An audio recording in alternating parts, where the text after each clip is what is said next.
Hebreus 12, verso 1. Portanto, visto que nós também estamos rodeados de uma tão grande nuvem de testemunhas, deixemos de lado todo o peso e o pecado que tão de perto nos rodeia e corramos com paciência a corrida que está proposta diante de nós. Bom, o autor do livro, ele passou os últimos capítulos exortando os destinatários para que eles se mantivessem firmes, para que eles, justificando o porquê deles permanecerem firmes, explicando para eles o porquê do sacrifício do Senhor Jesus, e que diante de qualquer perseguição, qualquer provação, qualquer que seja o problema, nós temos uma promessa extremamente grande diante de nós, que vamos tomar posse delas a seu devido tempo, através do Senhor Jesus. E aqui ele vai começar a dar palavras de ânimo, dizendo, olha, não desista não, vamos para cima, vamos correr atrás do nosso objetivo, porque quem prometeu é fiel e não falha. Então, desse modo, para a gente começar a manusear aí a palavra de Deus, abram em 1 Coríntios, capítulo 9. Ok, Adriana.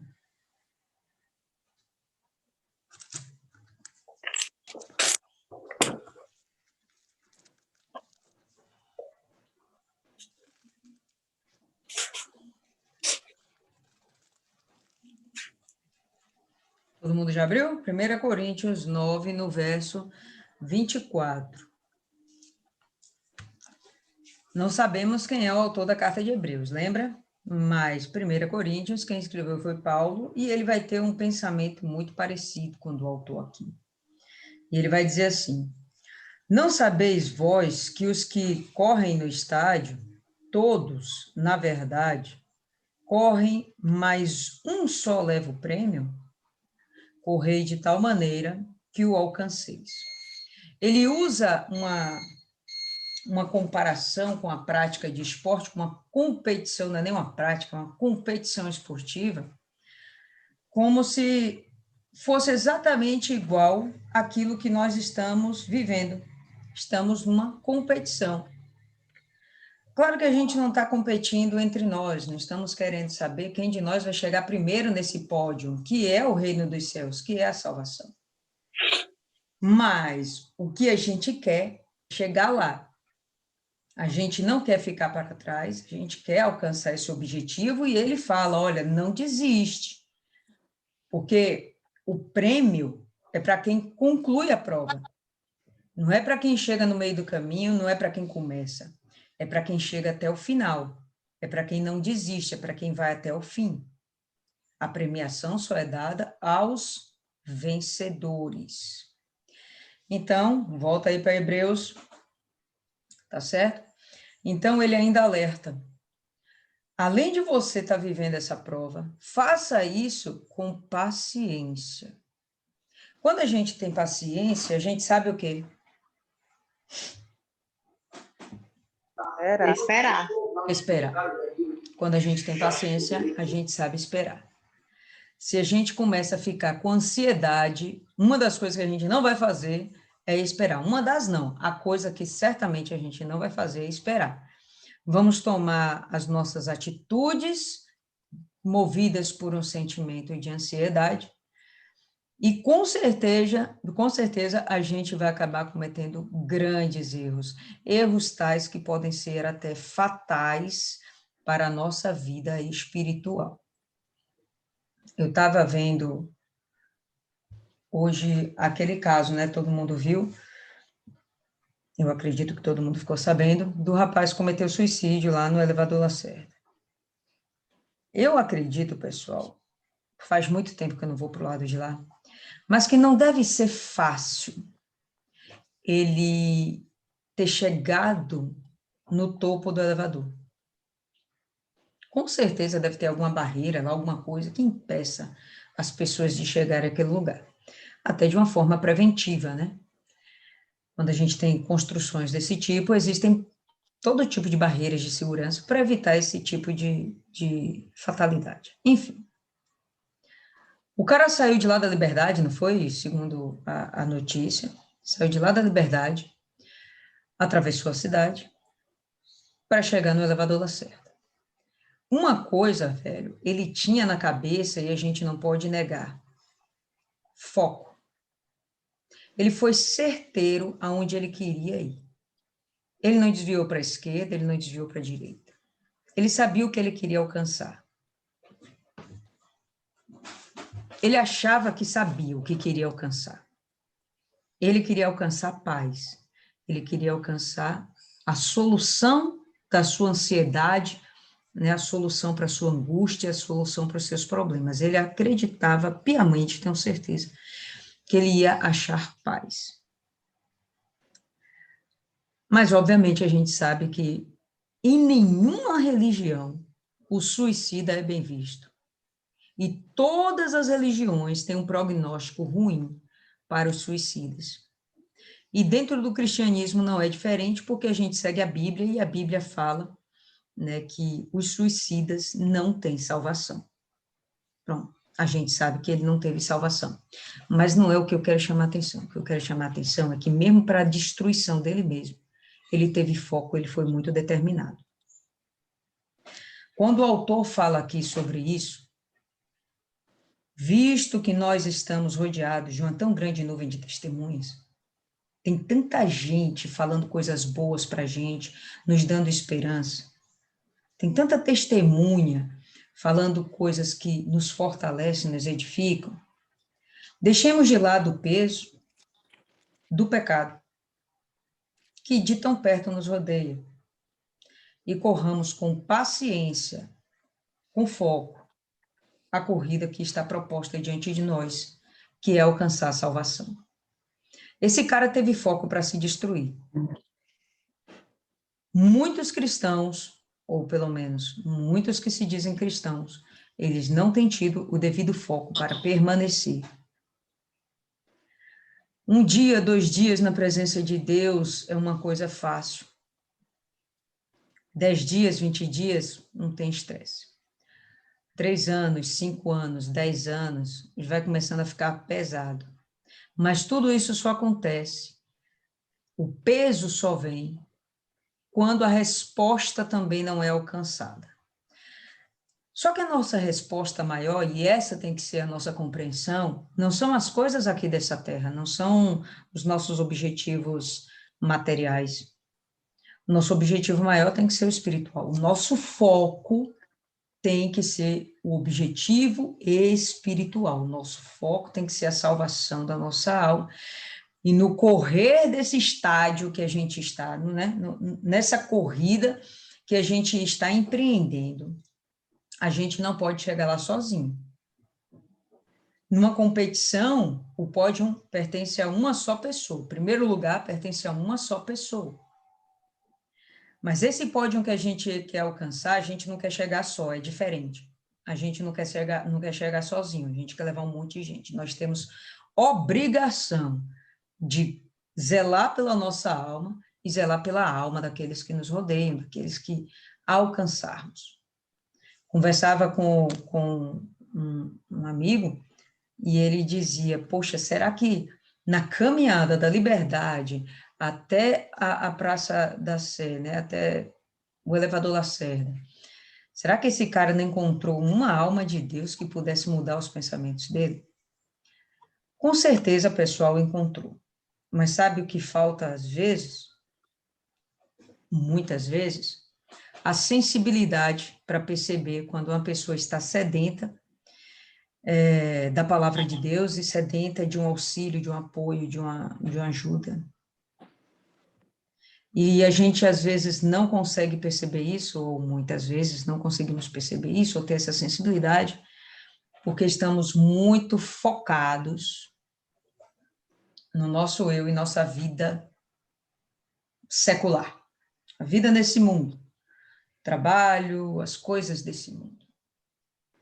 Duvido, cara, que nesse intervalo de tempo que não foi menos de uma hora, não foi menos de uma hora, esse cara não ter se batido com algum filho de Deus para que esse filho de Deus fosse usado pelo Espírito Santo para alcançar, né? E aí eu fico pensando ainda mais. O diabo está trabalhando focado. E a igreja está trabalhando como? Focada. A igreja está trabalhando focada. Mas sabe quantos milhões, bilhões, talvez trilhões de demônios existem? Para os milhões de cristãos que existem? A competição, né, a proporção é desleal, é injusta. Demônio não precisa dormir. Ele não precisa descansar, a gente precisa. Somos espírito num corpo que precisa de descanso, que precisa se alimentar, que precisa, às vezes, até parar um pouco e se distrair, se desconectar com as coisas do mundo, para desintoxicar a mente, enfim, aonde eu quero chegar com essa conversa. Com certeza, nós estamos trabalhando.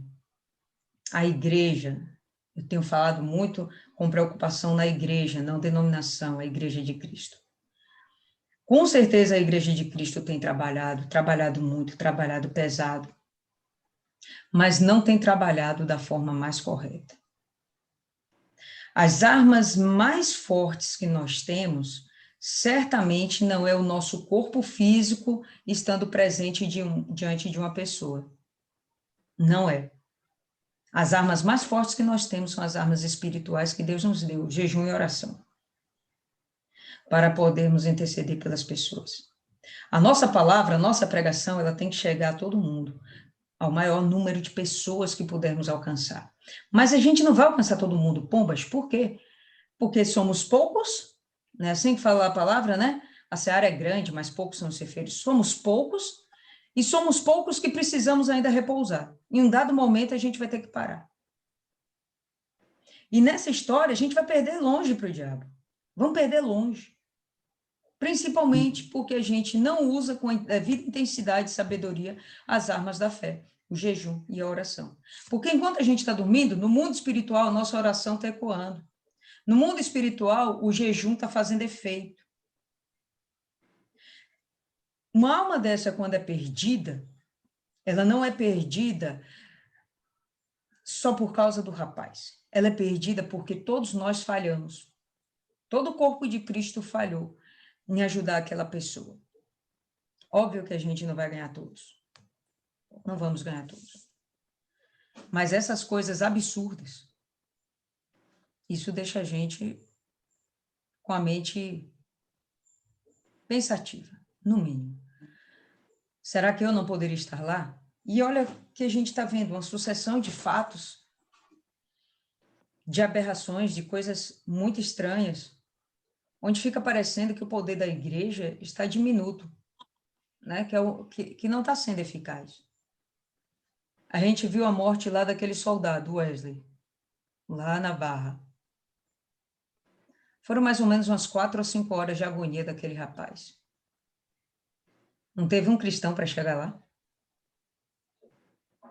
Né? Se a gente for avaliar, será que não tinha igreja ali perto? Com certeza, dezenas. Sim. Dezenas. E será que no meio daquele povo, que estava nos apartamentos filmando, etc., não tinham cristãos? Será que esses cristãos, mesmo que não pudessem ter acesso ao rapaz, chegar lá de peito aberto, né, e encarar um cara armado, mesmo que essa pessoa não tivesse essa disposição, essa coragem, vamos dizer assim, poxa, será que não tinha autoridade na sua palavra, na sua oração, para interceder por aquelas pessoas? São coisas para a gente se perguntar, pessoal. São coisas para a gente se questionar. E cada vez mais a gente tomar entendimento, né, criar entendimento da responsabilidade que é ser cristão. Pesa sobre nós todas essas mortes. Nós, como igreja de Cristo, vou repetir, pesa sobre nós todas essas mortes. Não é o primeiro suicídio que a gente está vendo, porque, segundo ouvi falar, foram por motivos financeiros, ele não estava conseguindo trabalhar, enfim. né? E para uma pessoa que tem um bom caráter, você passar necessidade, não ter como pagar suas despesas, suas contas, suas dívidas, isso é uma vergonha muito grande. A gente tem visto muitas pessoas cometendo suicídios, não é o primeiro fato que a gente vê, não é? Ultimamente temos ouvido falar muitos, tem chegado no WhatsApp da gente muitos, e não vão ser os últimos, não vão ser. Os tempos vão ficar piores, não há nenhuma novidade para a gente nesse quesito, mas cabe a gente refletir. Bom, o próximo vai ser alguém perto de mim, e se for perto de mim, eu vou perceber, e eu vou ser usada por Deus, ou vou me deixar ser usada por Deus para resolver o problema dessa pessoa, para pelo menos ajudá-la, para pelo menos dar um norte, ou pelo menos poder orar por ela. Se muito pode a oração do justo em sua eficácia, sabe? Essas coisas não eram para estar acontecendo, não com essa violência toda. A igreja, ela tem que se tornar mais fervorosa. Estamos vivendo um momento de uma igreja apática. Eu tenho certeza que a gente ainda vai ver um grande avivamento dentro da igreja de Cristo. Mas vão começar a despertar isso dentro da gente. Nós aqui, né? Nesse momento aqui, acho que tem umas 12, 13 pessoas. Então, vamos começar aqui a ter esse despertamento. Nós estamos correndo para um alvo, nós temos que ter o nosso foco muito bem definido e nós não podemos nos distrair na caminhada, porque se a gente tem que levar um rebanho de gente junto com a gente, então a gente tem que estar sensível para ouvir os seus pedidos de socorro. Temos que dar com os ouvidos muito atentos, o nosso olhar tem que estar atento. E temos que estar com o nosso espírito disposto, imbuídos de uma coragem, sem vergonha, sem timidez, né, com ousadia, com intrepidez, realmente para fazer toda a obra que somos chamados para fazer. Pode falar aí, Andresa. Vou pontuar aqui, quando a senhora está falando aí, a questão da gente estar sensível, né, para perceber quando há alguém, né, ao nosso lado que possa estar precisando de uma oração, né, de uma palavra. E realmente faz toda a diferença, porque ainda que não possamos atender a tantas pessoas que estão sofrendo aí nesse mundo, às vezes um vizinho, no bairro, no outro local, que a gente não consegue alcançar essas pessoas.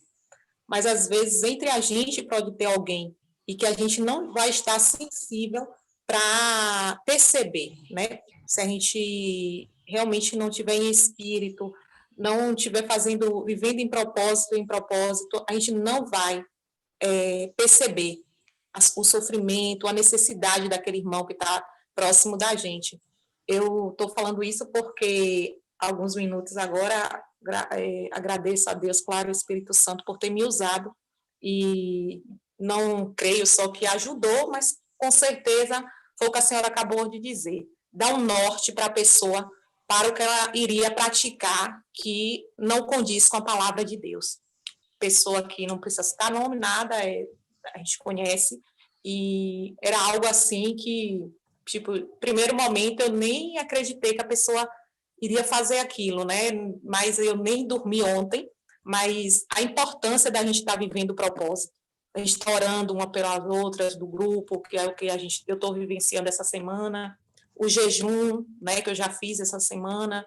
Então, a gente fica numa comunhão, né, tão mais intensa com Deus, o Espírito Santo, ele tá tão ali pegadinho com a gente que a gente fica sensível para, assim, a ver que alguém está distante de Deus, né? A gente consegue perceber as outras pessoas, o seu agitamento, as suas frustrações, o dia a dia, os problemas, quando a gente chega ali numa casa, num lar, alguém, a gente, né, o Espírito Santo deixa a gente sensível para isso aí. Então, a parte gratificante é que eu não tenho dúvida que Deus a impediu de cometer o que ela ia cometer amanhã, porque ela me falou com essas palavras, né, que ela iria tomar essa decisão e que, mas antes que ela tinha pedido a Deus, que ela iria dar uma última chance e que estava na mão de Deus que ele ia dar uma direção. E ela ficou aguardando, então, quando eu, graças a Deus, o Senhor usou e entrei em contato com ela. né, perguntando como ela estava, dando boa noite, e aí vem aquela, né, aquele rio de pessoa desabando ali, de passando aquela situação toda. Então, é isso mesmo aí. Perfeito. Então, vamos lá. Verso 2. Olhando para Jesus, o autor e consumador da nossa fé, o qual, pela alegria que lhe foi proposta, suportou a cruz, desprezando a desonra, e está assentado à destra do trono de Deus. Ele está dando o exemplo de Jesus. Vamos olhar para Jesus, vamos olhar para o exemplo dele? Porque ele se submeteu a tal humilhação, sair da condição de Deus, se posicionar como homem, e apesar de ter sofrido pra caramba e tudo isso, blá, blá, blá, olha que bacana. Hoje ele está à destra de Deus. Então, a nossa jornada, a nossa corrida, ela não é em vão. Existe um propósito em todos nós. Nenhum de nós, nenhum ser humano nasceu sem alma. Todos têm alma. Nenhum nasceu sem alma. Até aquele que nasce defeituoso, né? Tem aqueles bebezinhos que nascem acéfalos, né? O crânio não é desenvolvido, tem poucas horas de vida, às vezes alguns minutos só de vida. Até aqueles dali, eles têm uma alma. Todo ser vivo, se melhor dizendo, todo ser humano, ele é constituído com uma alma. Então, você deve conta dessa alma para Deus, porque quem te deu ela foi Deus. Você tem que devolvê-la para Deus. Você tem que voltar para Deus. Essa é a nossa promessa, esse é o nosso foco. Abre aí em Filipenses 2.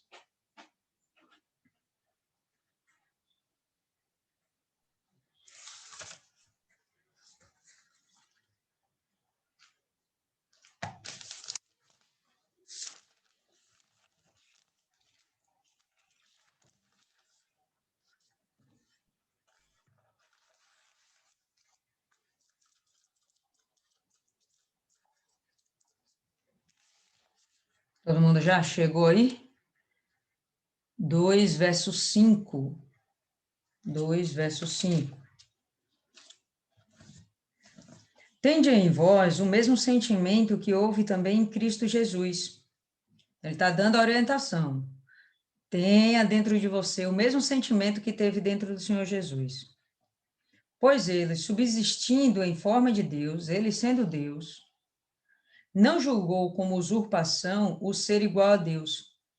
Ele não fez questão de se colocar como sendo igual a Deus. Antes, a si mesmo se esvaziou, assumindo a forma de servo, tornando-se em semelhança de homens, reconhecido em figura humana. Deixou a posição de Deus, saiu do corpo de glória de divindade, se tornou como um homem, sendo reconhecido como figura de homem. Ele era um homem, ser humano. A si mesmo se humilhou. Aqui vem a humilhação dele. Ele deixar de ser Deus para ser um homem. E sempre que a gente está lá no alto e acaba descendo, isso de alguma forma é uma humilhação. Se você tem uma condição de ser líder e de uma hora para outra você é colocado em uma situação inferior, né? E principalmente não sendo por sua própria vontade, isso é uma humilhação. Mas ele não estava nem aí. Ele não se incomodou com o fato de que, de fato, ele era Deus e se colocou à disposição de Deus. Simplesmente obedeceu. É para virar homem? Tá, tudo bem. Eu vou encarnar como homem. E assim mesmo se humilhou, tornando-se obediente até a morte e morte de cruz. Só isso? Não, agora vem a melhor parte da história. Pelo que também Deus o exaltou sobremaneira e lhe deu o nome que está acima de todo nome, para que ao nome de Jesus se dobre todo joelho, nos céus, na terra e debaixo da terra, e toda língua confesse que Jesus Cristo é Senhor, para a glória de Deus Pai. Então, vale a pena a gente passar todos esses perrengues que a gente passa aqui, passar as humilhações, né? As pessoas ficarem fazendo gozação da gente, chacota, perseguirem a gente, e no futuro perseguirem a gente com mais intensidade. A gente está percebendo uma guerra danada para o próprio STF conseguir liberar as igrejas de se manterem abertas, sendo reconhecidas como uma necessidade essencial, e está lá, uma parte do STF se coloca a favor das igrejas abertas e outra parte se coloca firmemente contra. Qual o objetivo desses ministros se colocarem contra uma coisa que, na verdade, é benéfica para a população? Porque quando você está sem fé, você começa a entrar em desespero, que foi o que aconteceu com o rapaz hoje lá no elevador da Sé. Desespero. Não tem confiança no dia após melhor. Não tem confiança de que as coisas vão melhorar. Não tem confiança em um Deus grandioso. Ele não acredita que tem alguém tomando conta dele, que vai dar tudo certo no final, por mais que agora esteja um perrengue danado. Desespera-se. Simplesmente se desespera e aí faz essas coisas. Entendeu? A gente tem que se posicionar de outra forma. Temos de estar firmes, porque a gente sabe qual é o nosso galardão, qual é a nossa premiação. O rapaz lá não teve essa consciência, mas nós temos a consciência de qual será a nossa premiação. E quando a gente tem essa paz dentro da gente, a gente não fica assustado com qualquer problema. Nem com doença, nem com crise econômica. Não fica. A gente tem paz. Por que esses ministros querem que a igreja fique de portas fechadas? A gente sabe, não somos ignorantes. É uma clara perseguição aos filhos de Deus. Vão outras religiões do pacote? Vão, mas o foco não são as outras religiões. O foco é reprimir o crescimento do evangelho. É afastar aquele que é cristão da presença de Deus. E aí a gente está vivendo essa briga toda, sabemos que as coisas vão ficar piores. Vocês estão vendo uma guerra muito firme, né? A gente olha os ministros, mas não são os ministros, são os anjos de Deus e os anjos de Satanás lutando pelas nossas almas. Eles têm foco, tanto os anjos de Deus quanto os anjos de Satanás, eles têm o foco deles determinado, tá bom?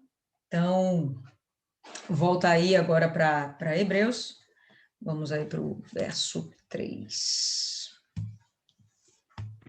Considerai, pois, aquele que suportou tais contradições dos pecadores contra si mesmo, a fim de que não fiqueis exaustos e desencorajados em vossos espíritos. Em outras palavras, olha só o que Jesus passou. Não desanima, porque o que ele passou foi muito pior do que o que a gente vai passar. Ele não desistiu e ele foi coroado. Então fica firme, não olha para trás, não. Abra aí Mateus capítulo 10.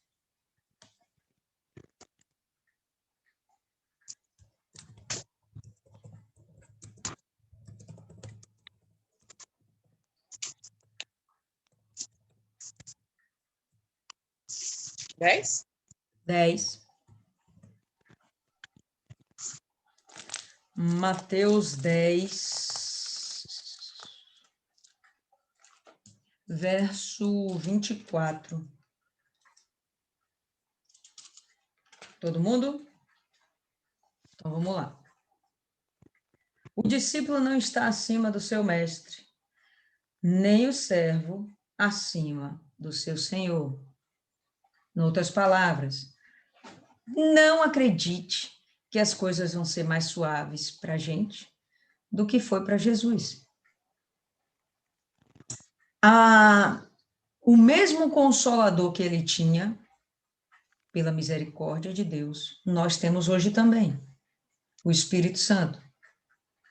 Quem deu forças para o Senhor Jesus chegar até o final, lá na cruz, foi o Espírito Santo. Ele não estava sozinho nisso, ele estava com o Espírito Santo. Depois dele, ele não julgou como se fosse algo justo, ir para o Pai e deixar a gente aqui sozinho, de forma alguma. Ele nos deu o Espírito Santo. Ele sabia as perseguições que íamos sofrer. Ele sabia as perseguições que logo depois ali a igreja primitiva ia sofrer. E a igreja primitiva sofreu pra caramba. Sofreu coisas que nós não temos visto nos dias de hoje. Tá? Por mais que a gente veja lá no Oriente Médio, lá na Ásia, os cristãos sendo perseguidos, mortos, incendiados, né, afogados, todo tipo de morte, ainda assim, o que se viu na época da igreja primitiva era muito mais violento, era muito mais agressivo, certo? Não diminuindo o sofrimento dos cristãos de hoje, mas aquele passado era muito mais agressivo. Jesus sabia que ia acontecer tanto naquela época como hoje. Ele nos deu o Espírito Santo para isso. Então, a gente não está sozinho. Fica tranquilo, que a gente vai ter nosso galardão e a gente consegue chegar até o final. É só permanecermos confiantes. Volta aí volta não, quer dizer, avança aí para Gálatas 6.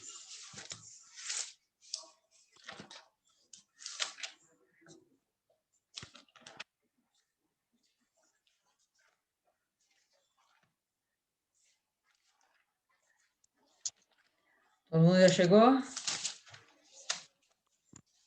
Cheguem antes de mim, não, peraí.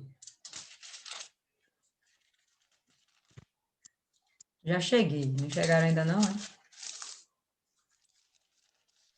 6 quanto? 6:9.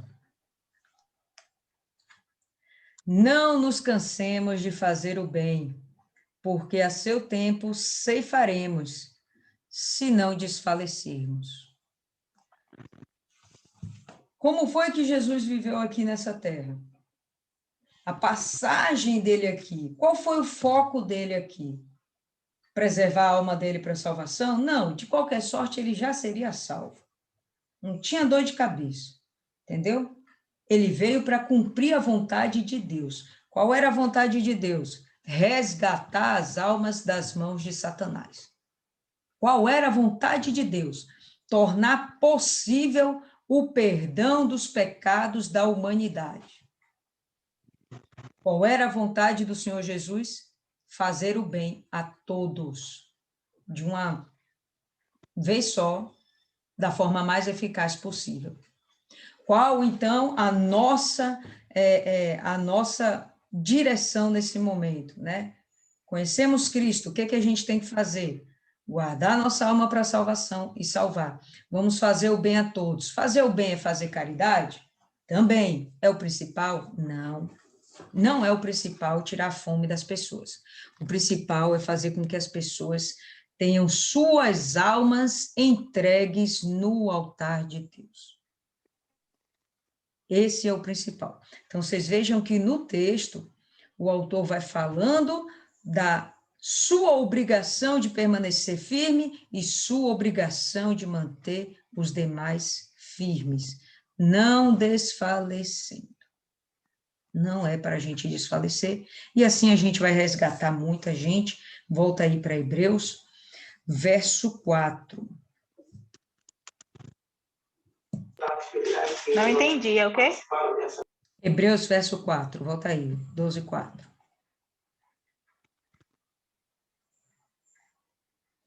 Vós ainda não resististes até o sangue, lutando contra o pecado. Então, aí ele está fazendo a comparação. Olha, Jesus resistiu até o fim e derramou sangue. Vocês, não, vocês não estão passando por isso ainda. Não estão vivendo uma pressão realmente pesada. Não está acontecendo isso com vocês, tá?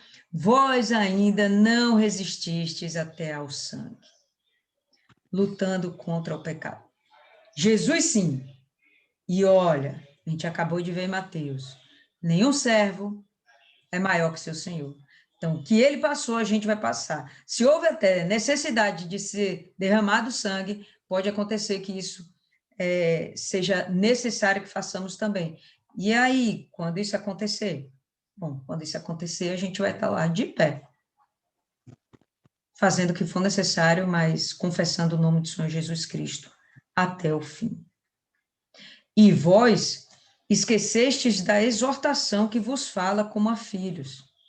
Meu filho, não desprezes o castigo do Senhor, e não desfaleças quando fores repreendido por ele, pois aquele a quem ama o Senhor, ama também, ou aquele a quem ama, o Senhor ama também.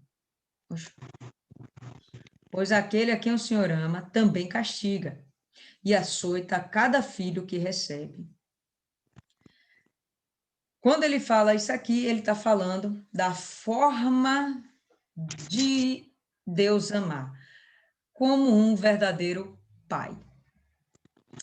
Se ele simplesmente não nos amasse, ele simplesmente nos exterminaria. Mas ele não faz isso. Ele exorta, ele cuida, ele vai lá, ele fala, ele replica, ele briga, ele contende, mas no final de contas, o objetivo dele é cuidar, é trazer para perto. Olha, se afasta disso aí. Aí você peca, aí você recebe uma punição, que não é necessariamente que Deus está te punindo, mas você está colhendo o resultado das suas ações, tá? Você vai colher o fruto do seu pecado, o fruto da sua transgressão. Normalmente, o fruto de ações ruins não são frutos bons. Não sei, lembra aí alguma coisa que você já fez de ruim e que te beneficiou de alguma forma? Não sei se vocês vão ser capazes de lembrar. Eu, pelo menos, não me lembro de nada de ruim que eu fiz e que me deixou feliz, beneficiada, etc. Entendeu? Mesmo que tivesse uma recompensa momentânea, depois vem a crise da consciência e vem as consequências dos erros. Nunca são coisas agradáveis. Aí vem Deus e repreende. Fala, olha, não faz assim, faz assado, não faz assado, faz cozido. E dentro da nossa obediência, isso vai ter para a gente um fruto. E esse fruto vai ser a paz. Deus vai determinar a justiça dele. Qual é a justiça? A devida punição, a devida colheita. E depois que ele faz isso, a gente vai ter conexão com ele direta. Não tem como a gente chegar diante de Deus cheio de pecados. A gente chega diante de Deus cheio de pecado, com arrependimento no coração. E automaticamente com seu pedido de perdão. Se não tiver esse arrependimento, né, e a intenção de pedir o perdão, de reconhecer que através do Senhor Jesus existe o perdão, esquece que não tem aproximação de Deus certa. Você vai orar e esquece que ele não vai te olhar como o verdadeiro pai. Ele pode ter alguma misericórdia olhando para você como uma criatura pobre, nua, que precisa de alguma coisa. Mas não como um filho que tem que ser cuidado, zelado, tratado, protegido, honrado e tudo mais. É diferente. Pega aí, abre aí em Jó, capítulo 5.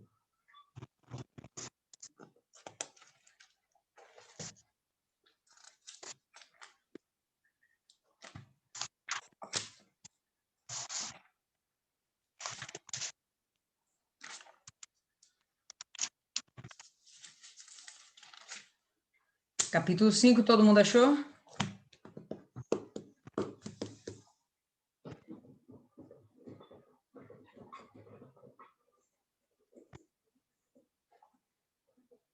E agora todo mundo achou? Capítulo 5, verso 17. Bem-aventurado, que significa feliz, é o homem a quem Deus disciplina. Não desprezes, pois, a disciplina do Todo-Poderoso. Então, se a disciplina de Deus, ou como Hebreus fala, o castigo de Deus, é algo que vai nos fazer felizes, então essa repreensão tem um valor, ela é preciosa.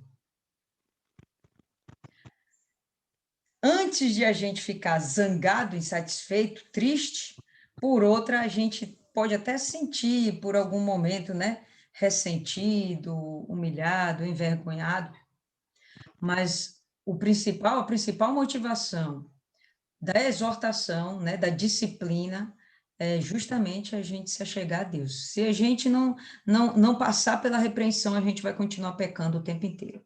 E pecando o tempo inteiro, a gente não vai ter comunhão com o Pai. Não tem condição, não tem condição. Abre em Salmo 94 aí, anda um pouquinho para frente. Pode falar, Paloma.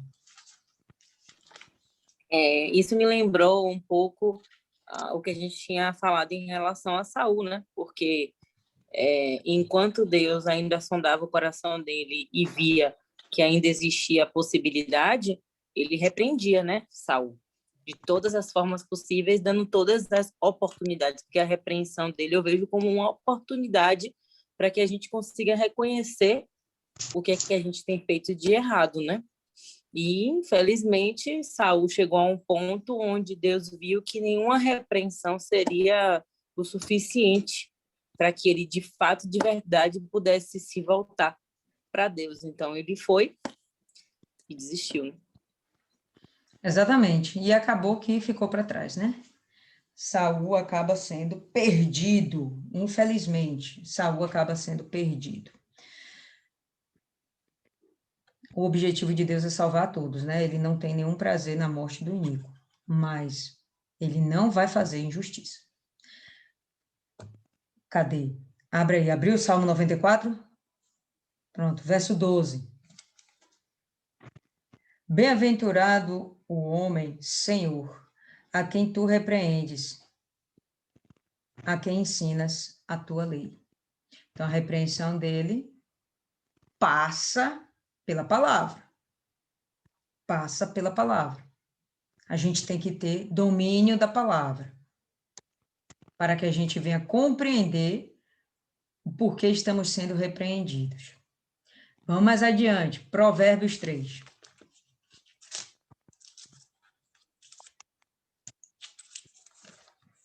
É um livrinho atrás do outro, viu, pessoal? Não precisa se perder aí, não. Provérbios 3.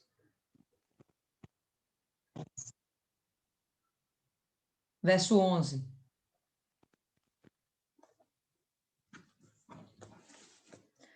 Filho meu, não rejeites a disciplina do Senhor, nem te enfades da sua repreensão. Porque o Senhor repreende a quem ama, assim como o pai ao filho a quem quer bem.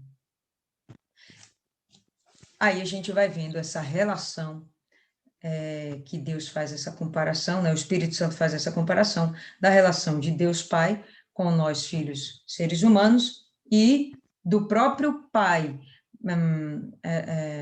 carnal que nós temos, né? Que nos repreende quando a gente falha, quando a gente tem algum problema. Eu, como fui sempre uma criança muito perfeitinha, só apanhei uma vez, nunca teve muitas essas coisas. Mas vocês aí que têm cara de sapecas, devem ter sofrido bastante na mão de seus pais e de suas mães. Vocês devem ter a consciência de que tudo que vocês fizeram de ruim, o pai de vocês, de alguma forma, cobrou, né? Nossos pais, eles cobram. Poxa, eu falei para você não mexer isso aqui, eu falei para você não brincar aqui, porque você ia derrubar e ia quebrar o vaso, né? Eu falei para você não enfiar o dedinho na tomada. Eu falei para você não pegar o xarope e beber escondido, entendeu? Isso era coisa que eu fazia, pessoal. Falei para você não pegar o remédio e tomar escondido. O remédio era gostosinho, aquele AS infantil, ele era docinho, ficava parecendo balinha. Então, enfim, tinha uma série de coisas que a gente fazia, mas que a gente fazia na inocência. Então, Deus vai e repreende. Está na inocência, tá, tudo bem, não aprendeu direito ainda, tá, tudo bem. Então, vou ensinar de novo, vou ensinar de novo. E aí a gente vai sendo repreendido, não para apanhar, né? Como eu estou falando aqui, eu apanhei uma vez só. Então, o objetivo de meus pais na repreensão não era se vingar de mim ou me espancar, não era isso. O objetivo da repreensão é fazer com que a gente sofra de alguma forma, né? E para mim era mais a perturbação mental. Meu pai ficava falando aqui, ó. Era uma pregação de 2 horas, falando sobre ética e moral, ética e moral. Você fez isso aqui errado, 2 horas de pregação. Então, aquilo ficou dentro da minha cabeça, tá certo? E impedia que no futuro eu cometesse falhas novamente. Já um irmão meu, ele apanhava pra caramba. Ali não tinha jeito, não tinha conversa, não. Apanhava. E incrível que depois ele fazia sempre as mesmas coisas, é incrível. Então, tem gente que é cabeça dura, tem gente que aprende fácil, né? Ouve falar e aprende. Tem gente que é cabeça dura, apanha. E isso a gente vê hoje nos dias de hoje também. As pessoas, elas são disciplinadas pela palavra de Deus, né? O Espírito Santo fala, olha, não roube o dízimo. Não tem muito segredo, não roube. Se você não roubar, você vai ver as janelas dos céus se abrir sobre sua vida. Você vai ficar milionário? Não, mas não vai te faltar nada também. Pode até ficar milionário.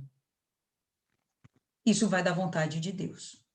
Mas o objetivo dele é que você seja suprido e não te falte nada. Você não vai mendigar o pão para ninguém. Você não vai ficar enfermo, doente, parado numa cama, sofrendo, sem nenhum apoio, sem nenhum suporte. Não vai acontecer isso com você. Porque Deus, ele vai estar suprindo todas as suas necessidades. Aí você chega, não acredito, Deus não precisa de dinheiro. Para que Deus precisa de dinheiro? Deus é Deus. Aí você não devolve o dízimo. O que acontece? Sua vida fica toda amarrada, toda trancada. É o castigo de Deus? A gente poderia entender que Hebreus está falando que isso é um castigo.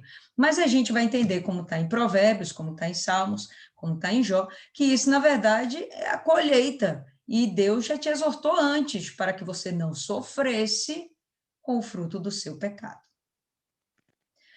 Quando ele tem essa paciência com a gente, né, de esperar, olha, tá vendo, você errou, aí você vai, se arrepende, opa, vou devolver o dízimo de novo, e você começa a perceber que, ó, que legal, minha vida está realmente fluindo.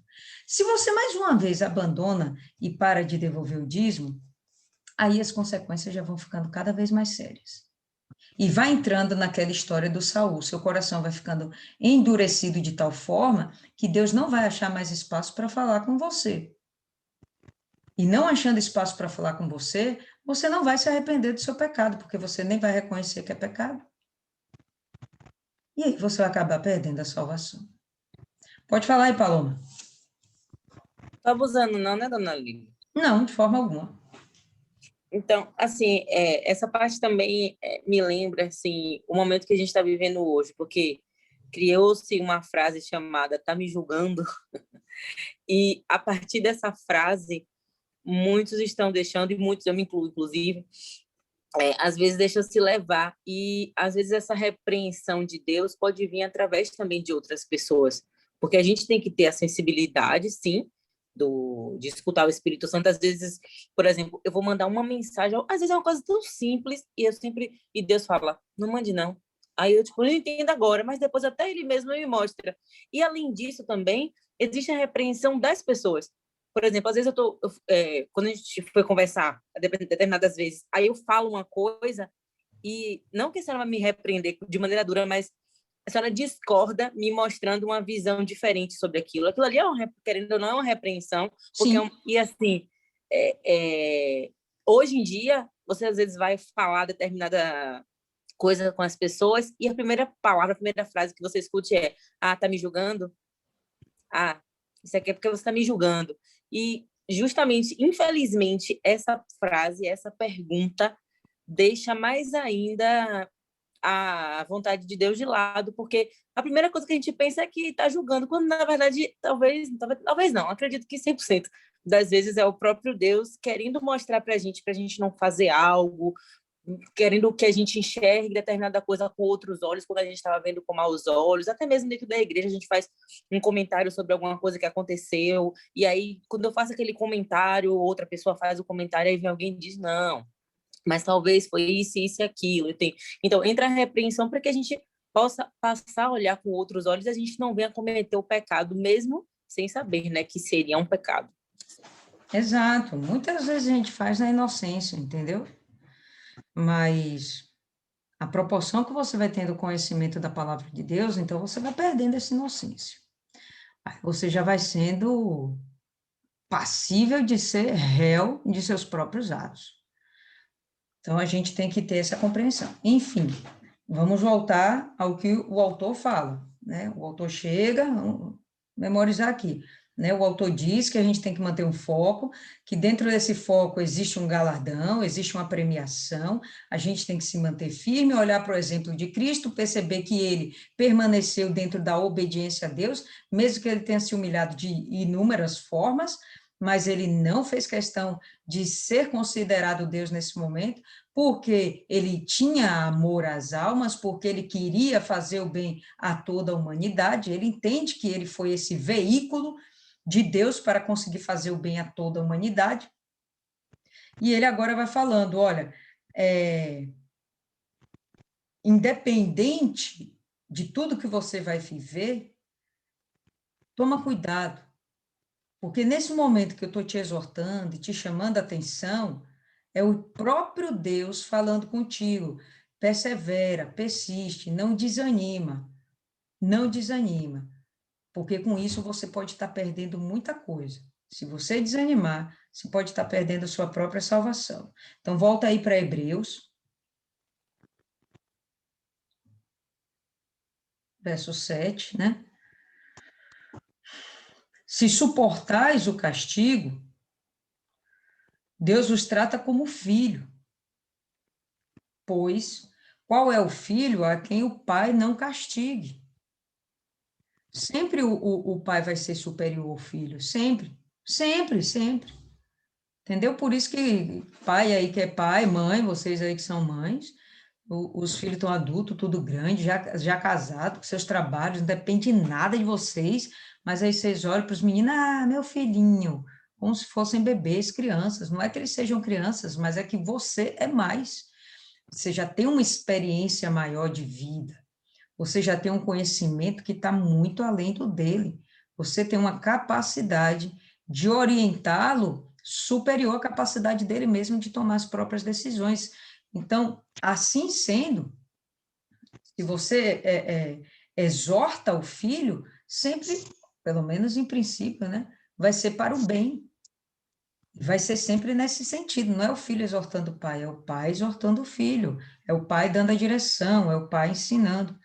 E quando o pai vai lá e castiga, como eu falei, não é para vingança, né? Não é desabafando a raiva, não, é tentando, é buscando disciplinar a criança, disciplinar o filho, o jovem, para que ele não se perca em suas próprias atitudes, né? A gente cansa de ver aí casos de adolescentes que o pai fala, olha, não pegue o carro, mas ensina o menino a dirigir. É meio que ficar botando lenha na fogueira. Aí a criança vai, pega o carro escondido do pai, quando menos espera, acontece um acidente, acontece uma fatalidade. O pai exortou, o pai ensinou, mas ele colheu agora, o filho colheu. Então, antes que se colham tragédias, né, que tragédias sejam colhidas, melhor obedecer e ser feliz com a repreensão do nosso Deus. Mas se ficais sem castigo, do qual todos são feitos participantes, todos são castigados. Então, sois bastardo se você ficar de fora disso, e não filho. Eu realmente não vou me preocupar com o filho dos outros. Primeiro que não me cabe exortar o filho dos outros se os outros têm pai e mãe. Quem educa é pai e mãe. Mas se eu tivesse um filho, eu de forma alguma ia fazer vistas grossas para as coisas erradas que ele fizesse. Por quê? Porque é meu filho, pombas. E o outro? O outro não é o meu filho. Se Deus vai começar a perceber dentro da gente um coração endurecido a ponto de não aceitar a repreensão, não aceitar a disciplina, ele vai começar a olhar para a gente como se fosse bastardo. Não, se não quer me obedecer, não é meu filho. Se não quer acatar a minha orientação, não é meu filho. Lembrando que nós todos somos filhos por adoção. Não é porque a gente nasceu filho de Deus, não é porque a gente se tornou filho de Deus. Ele aceitou a gente por adoção através do Senhor Jesus. Acorda aí, Fernanda. Além do mais, tivemos pais segundo a carne, que nos corrigiram. E nós lhe prestamos reverência. né? É muito difícil, só quando o filho é rebelde. Mas é muito difícil, seu pai está lá te dando carão e você bater de frente. Ou você se encolhe, ou você foge, para não apanhar. Entendeu? Mas é muito difícil você bater de frente. Então, o que acontece é o contrário. Então, quando os nossos pais nos corrigiram, a gente teve a devida referência, devido respeito, baixou a cabeça, ouviu, né? E não odiou o pai, inclusive, por conta disso. Não devemos, então, nos sujeitar muito mais ao Pai dos Espíritos e viver? E esse Pai dos Espíritos, a gente vai entender que são as almas, esses espíritos aqui são as almas. Tá? Se ele é nosso Pai, a gente não vai lhe dedicar muito maior reverência? A droga é que a gente não vê esse Pai, né? E é muito fácil a gente negligenciar ou desprezar aquele que nós não estamos vendo. É muito fácil. Então, é muito verdade que muitas vezes a gente peca contra nossos pais. Nossos pais não, contra nosso Deus, justamente porque a gente não está vendo ele perto. Então, ele não está ali para exortar, para disciplinar, e a gente às vezes comete um pecadinho, uma coisinha que parece boba aos nossos olhos. Mas se a gente estivesse vendo Deus do nosso lado, Jesus do nosso lado, a gente pensaria 1 bilhão de vezes: não, não vou fazer isso. Ele está aqui do lado, ele pode me bater. Porque aqueles, os pais da carne, verdadeiramente, por um tempo, nos corrigia como lhes parecia bem. Eles nos disciplinavam, nos exortavam, de acordo com o entendimento deles, para aquilo que era bom, não para o que era mal. Mas este, Deus, o Pai dos Espíritos, para a nossa vantagem, para que possamos ser participantes da sua santidade. Aqui está a grande vantagem de Deus nos disciplinar, porque a gente vai se corrigir, vai sair do pecado e vamos poder ficar perto dele. Se a gente estiver em pecado, esquece, não tem comunhão com Deus dentro do pecado. Você pode se aproximar de Deus em pecado, mas com o firme propósito de arrependimento e nova e mudança de atitude, né, para uma nova vida, um novo comportamento, um novo proceder, um novo caráter. Continuar fazendo as mesmas coisas, Deus não vai dar ouvido, não, isso aí é ilusão. Deus não vai permitir que a gente participe da santidade dele, sendo que ele é santo e a gente é impuro. Ó, dá uma olhadinha aí, abra aí em... Cadê? Isaías. Antes de Isaías, Levítico 11.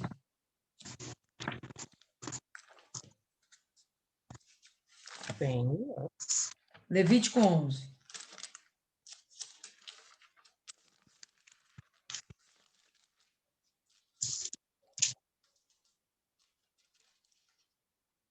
Todo mundo? 44. Eu sou o Senhor vosso Deus. Portanto, vos consagrareis e sereis santos, porque eu sou santo. E não vos contaminareis por nenhum enxame de criaturas que se arrastam sobre a terra. Eu sou o Senhor, que vos faço subir da terra do Egito, para que eu seja vosso Deus. Portanto, vós sereis santos, porque eu sou santo. Vocês serão separados do pecado, porque eu sou separado do pecado. E aí chega o autor de Hebreus e fala: a grande recompensa, a grande vantagem da exortação, da disciplina de Deus, é que a gente vai poder ter comunhão com Ele, porque vamos nos tornar santos, separados do pecado para servir a Deus. Abra aí agora 2 Pedro. Impossível a gente ter uma intimidade com Deus permanecendo no pecado. 2 Pedro, capítulo 1.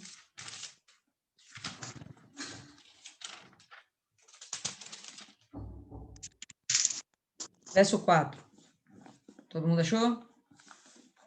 Vamos lá.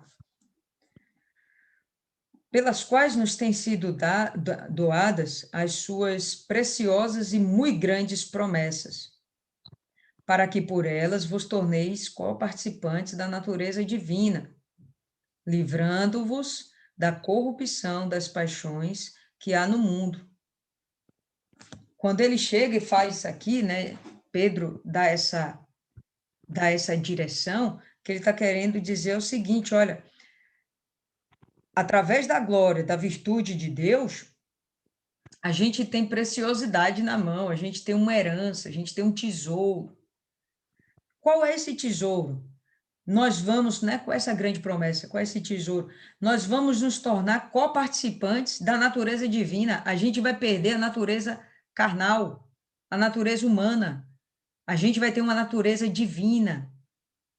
Isso só acontece se houver abandono do pecado. Livrando-nos, né, livrando-vos da corrupção das paixões, das concupiscências que há no mundo, né, do desejo desenfreado, desejos carnais desenfreados que há no mundo. Bom, se houver, né, o apartamento dessas coisas, se a gente se apartar dessas concupiscências, beleza, a gente vai ser coparticipante da natureza divina. Sabe lá o que é isso? Uma maravilha, eu não sei ainda, mas a gente vai descobrir. Então, você hoje se considera santificado? Você se considera digno de estar na presença de Deus? É uma pergunta que a gente tem que se fazer todo dia, né? Examinando a nossa mente. Então, volta aí para Hebreus. Porque aqueles verdadeiramente, por um tempo, nos corrigiam como bem lhes parecia, mas este, né, o nosso Pai Celeste, para a nossa vantagem, para que possamos ser participantes da sua santidade. Porém, nenhum castigo parece ser prazeroso para o castigado. Quem gosta de ser castigado? Ninguém. É angustiante, angustiante. Contudo, posteriormente, passado um tempo, produz um fruto pacífico de justiça para aqueles exercitados por ele. Uma passagem bem legal aí para a gente ler. Isaías 32. Abre aí, Isaías 32.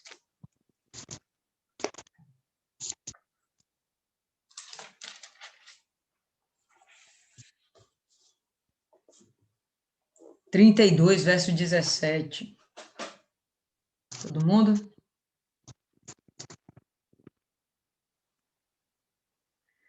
O efeito da justiça será paz.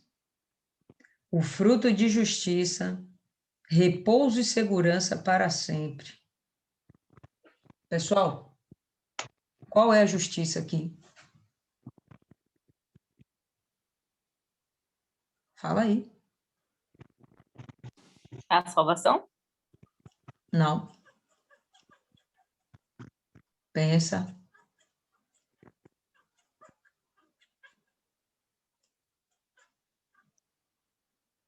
Pensa aí, pessoal.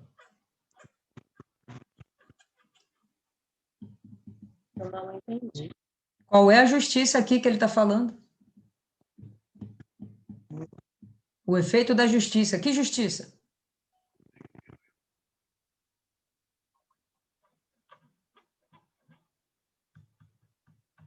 A morte? De jeito nenhum.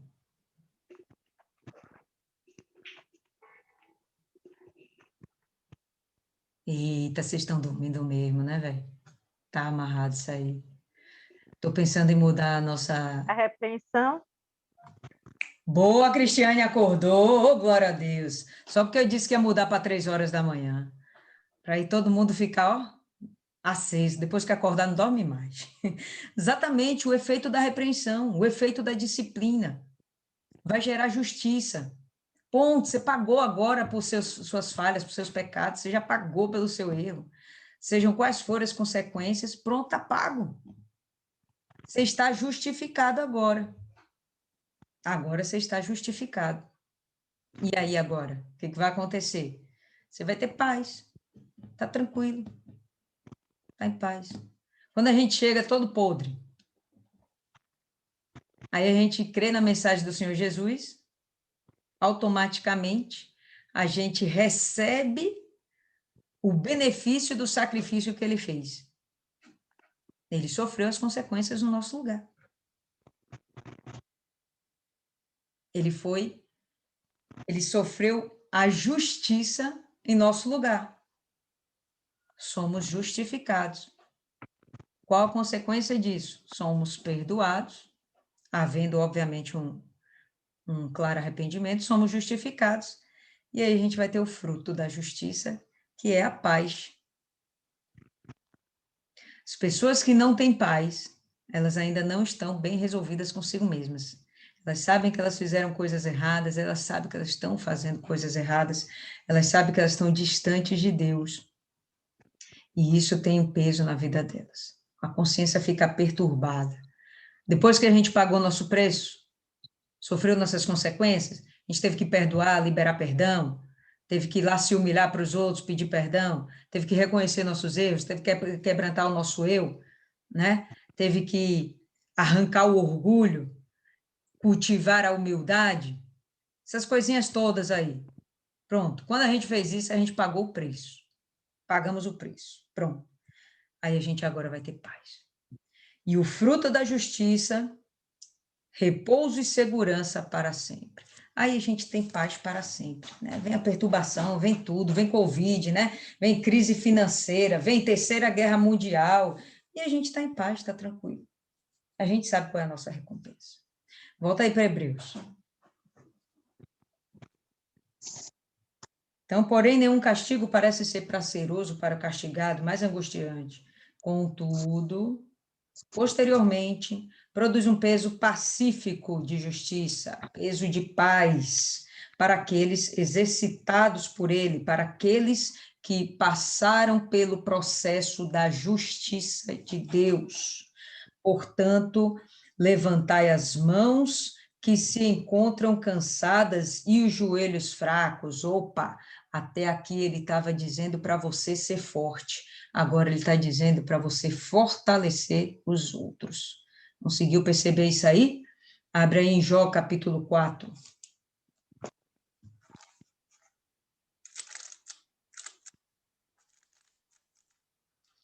Jó, capítulo 4.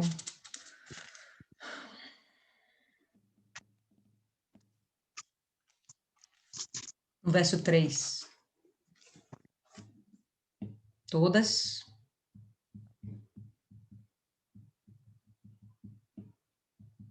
Então, vamos lá. Eis que tens ensinado a muitos e tem fortalecido mãos fracas. As tuas palavras têm sustentado aos que tropeçavam e os joelhos vacilantes tens fortificado. Então, aqui fica mais claro como é que a gente vai ter que fazer esse levantar de mãos. Não é você levantar suas mãos sobre a pessoa, não. É você, com suas palavras, ensinar as pessoas a palavra de Deus e fazer com que, dessa forma, ela venha a ser fortalecida. E ela vem, então, levantar as suas mãos, em vez de ficar prostrada e decaída. E os joelhos vacilantes, os joelhos que ficam tremendo, os joelhos fracos, que essa pessoa venha a ter um novo vigor, que ela venha a vencer o medo e ela venha a ter passos firmes. Só quem faz isso é o Senhor Jesus na nossa vida. De outra forma, a gente está lascado. Isaías 35.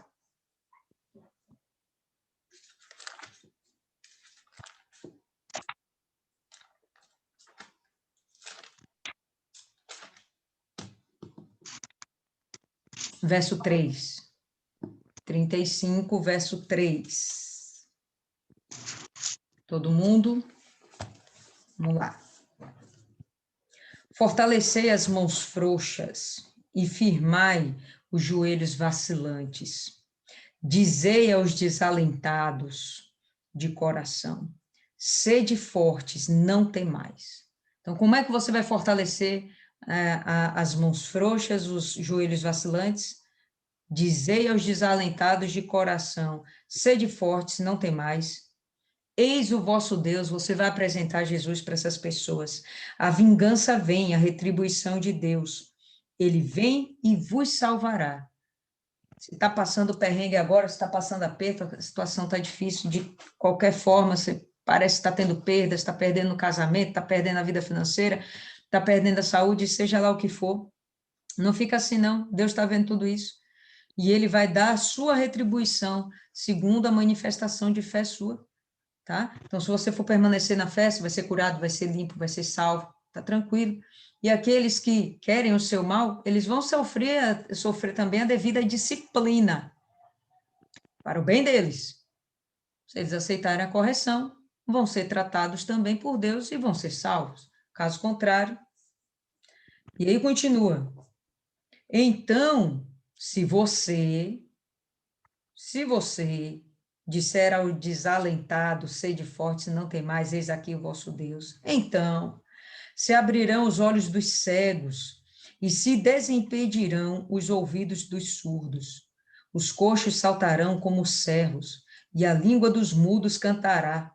Aqueles que não têm testemunha, fica calado, não tem nada de bom para contar na vida, fica mudo. Não, ele vai abrir a boca agora e ele vai cantar, ele vai louvar a Deus diante de tanta coisa legal que ele vai passar na vida dele, tantas bênçãos que ele vai colher. Pois águas arrebentarão no deserto e os ribeiros do ermo. Aquilo que é seco, aquilo que é fadado ao fracasso, vai florescer, vai prosperar, vai dar fruto, vai crescer, vai desenvolver. A areia embraseada se transformará em lagos e a terra sedenta em mananciais de águas. Né? Tudo que é derrota, tudo que é fracasso, vai se transformar em coisas prazerosas, de, de satisfação, de prazer mesmo. Onde outrora viviam os chacais, crescerá a erva com canas e juncos, e ali haverá bom caminho, caminho que se chamará o caminho santo.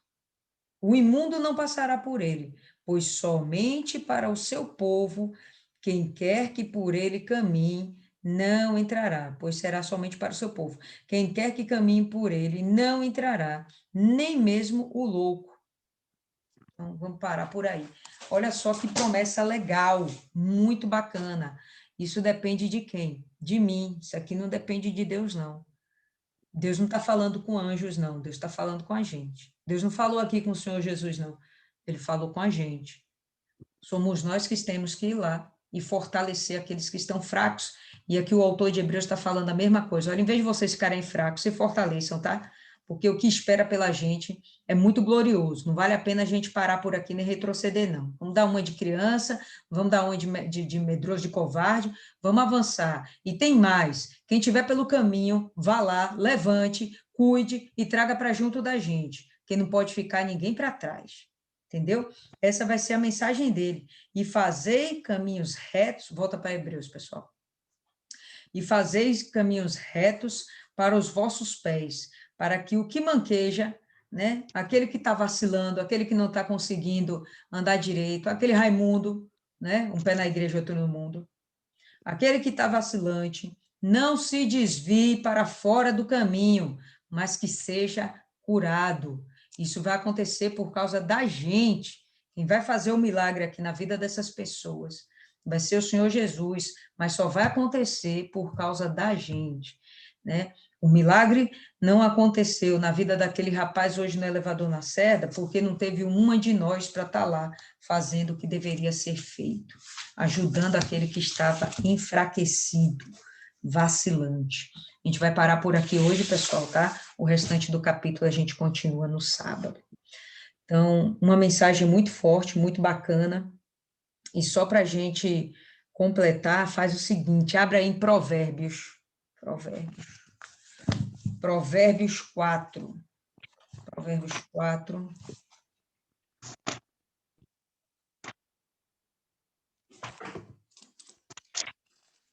Quatro, 26. Pondera a vereda dos teus pés. Pensa quais os caminhos você está trilhando. Observe muito bem as decisões que você está tomando, os caminhos que você está seguindo. Pondera a vereda dos teus pés e todos os teus caminhos sejam retos. Não desvia nem para a esquerda, nem para a direita. Continua aí, não declines nem para a direita, nem para a esquerda. Retira o teu pé do mal. Se você percebe que o que você está fazendo não agrada a Deus, não insista. Não insista, aceita a exortação do Pai.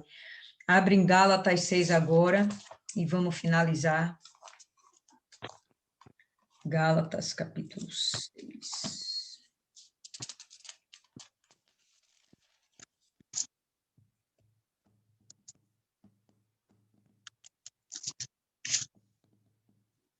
Verso 1. Todo mundo? Gálatas 6. Eita, Cristiane está cuspindo ali a Bíblia toda, gente. Cada lambida no dedo vai meio quilo de saliva. Estou vendo. 6, versículo 1. Irmãos, se alguém for surpreendido em alguma falta, olha a responsabilidade, vós, que sois espirituais, corrige-o com espírito de brandura, e guarda-te para que não sejas também tentado. Às vezes não dá vontade da gente ir com espírito de brandura, dá vontade já de ir mesmo na voadora, mas a gente se controla por quê? Porque a gente é de Jesus e a gente tem que obedecer, entendeu? Então, se alguém for surpreendido em alguma falta, se você está percebendo que a pessoa está em pecado, que ela está em falha, você chega e faz o que tem que fazer, exorta, disciplina. Vai parecer para ela que você está fazendo algo mal, algo ruim. Ela vai te rejeitar. Não espere que normalmente você não vai ser bem aceito quando você disciplina alguém. Você vai ser contestado, você vai ser criticado, você vai ser rechaçado, você vai ser, inclusive, desprezado. Mas provavelmente no primeiro momento, se a coisa foi de Deus, né, a pessoa depois ela vai cair em si, ela vai pensar direitinho, vai até pedir perdão porque te tratou de repente de uma forma agressiva, ignorante, rebelde, e vai entender e vai aceitar o seu conselho e vai praticar, né, o que você falou. A gente tem essa responsabilidade, pessoal. Temos essa responsabilidade. Então, desde o último capítulo, ou melhor, desde o início do livro de Hebreus, eu tenho entendido que a gente tem a responsabilidade, de fato, como igreja de Cristo, de cuidar do corpo de Cristo, tá? E aqui, mais uma vez, fica claro que a gente não pode perder a oportunidade de disciplinar ou exortar alguém que é do corpo de Cristo. Às vezes, quem está no mundo até pode passar batido, mas esse daqui, ele está falando que a gente não pode deixar os nossos irmãos, de forma alguma, ficarem desamparados, sem o devido cuidado, sem o devido zelo. Ok? É isso aí. O que fica para vocês? Alguém tem algo a acrescentar? Algum entendimento diferente? Fala aí para mim. Fernanda, antes que você durma aí, Fernanda. Bem por aí mesmo. Hã? Bem nesse nível aí. Na verdade, essa palavra, ela, para mim, para eu fazer uma coisa que eu não gosto, eu não quero. Na verdade, eu fazia muito. Uma coisa que a velha Fernanda fazia demais, apontar as falhas do jeito. E hoje eu não gosto de fazer isso.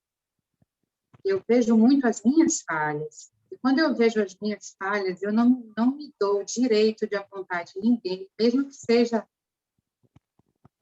particular, sabe?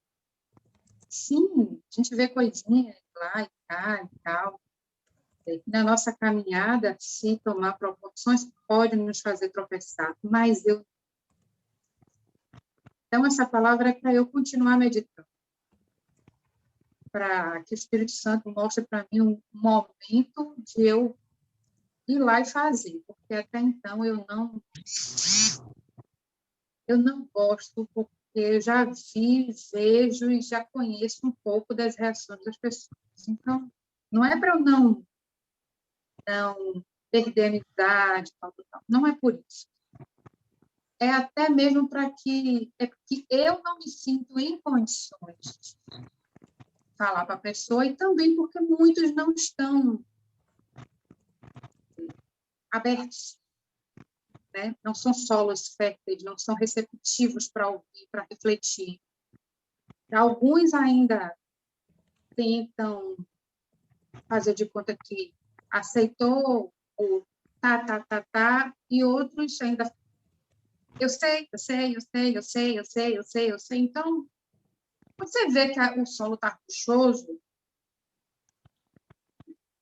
eu deixo, não, deixa que o Espírito Santo faz a obra com ele mesmo. A maioria das vezes mesmo eu prefiro não falar. Então é isso. Eu discordo de você quanto a essa questão de achar que você não tem capacidade para exortar alguém, viu?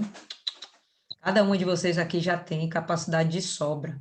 Só você ter o conhecimento da palavra de Deus e saber que você tem a obrigação de cuidar do seu irmão, você já tem esse entendimento. Você não precisa comer a Bíblia, né? Eu acho que são raros os cristãos que têm esse domínio todo da palavra de Deus, apesar de que todos nós deveríamos ter, mas nem a maioria não tem esse devido domínio. Mas uma coisa você já tem a capacidade de discernir o certo e o errado. Quando a gente já tem essa capacidade aí, fica tranquila. Não dá para você, como é que a Maiana falou aqui? Exato, não dá para você se omitir, não. Vai lá e fala. Eu concordo que uma vez, 2 vezes, 3 vezes já está demais, tá? Se a pessoa ali não se corrigiu, dê um tempo. Eu sou, vocês já devem ter percebido que eu sou adepta do dar um tempo. A pessoa vai sentir sede em um determinado momento, ela vai querer beber água. Se ela não te procurar, ela vai procurar alguém, mas certamente o Espírito Santo vai chegar a ela. Mas se você chegou até aquela pessoa, não foi porque você mora perto dela ou porque você trabalha com ela, foi porque o Espírito Santo te colocou diante dela, ou ela diante de você, mas enfim, foi o Espírito Santo. Então, cuida. Ela rejeitou, que vai rejeitar, velho, vai rejeitar. Em princípio, a pessoa sempre vai rejeitar, o conselho é muito mais fácil você tomar uma bufetada do que a pessoa, não, poxa, é verdade, você abriu o olho, meu entendimento. É difícil a gente encontrar as pessoas humildes assim, ainda mais quando são pessoas que têm o mesmo nível espiritual que a gente. Então, eu falar com vocês é uma coisa, eu acho que vocês vão ter muito mais sensibilidade para me ouvir, mas eu falar com o obreiro é diferente. Se eu falar com o pastor, ridículo, né? Eu nem me acharia digna de fazer algo parecido. Se um pastor vier falar comigo, eu vou receber com muito mais facilidade. Se um obreiro falar comigo, eu também vou ter um pouco de resistência. Primeiro, porque eu vou ponderar aquela palavra. Então, é normal que a pessoa tenha resistência, e esse não é o problema. Não é obrigação nossa fazer com que ela mude o entendimento. É obrigação nossa alertar que ela está tomando o caminho para a esquerda ou para a direita, que ela não está vivendo na retidão. Essa é a nossa obrigação. O que ela vai fazer com isso já são outros 500. Se a gente continua percebendo que ela tem uma falha, que dá para a gente chamar atenção mais uma vez, beleza, vai lá e chame. Terceira vez, já deu. Né? A gente vai ler no futuro um livro chamado Tito, e Tito vai falar isso. Né? Quando chegar, Tito é ainda mais severo. Quando chegar na segunda repreensão, pare. Nem vá adiante. A primeira repreensão, segunda repreensão, depois daí a pessoa não mudou, desista. Tá? Então, eu não diria desista, eu diria dê um tempo, mas não se ache que você não deve chamar atenção. E quando eu falo que um obreiro é mais difícil receber a exortação, né? Alguém que está um pouquinho acima, é mais difícil receber a exortação de alguém que está abaixo, não significa que você deva se calar.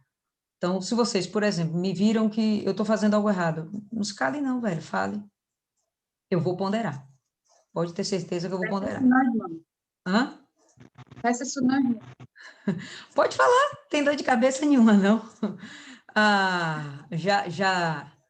Eu tenho que ter esse preparo. O que eu não posso é me perder, meu irmão. O que eu não posso é me perder, entendeu? Eu tenho que ter esse preparo. Pode falar. Olha só, eu achei esse fechamento perfeito.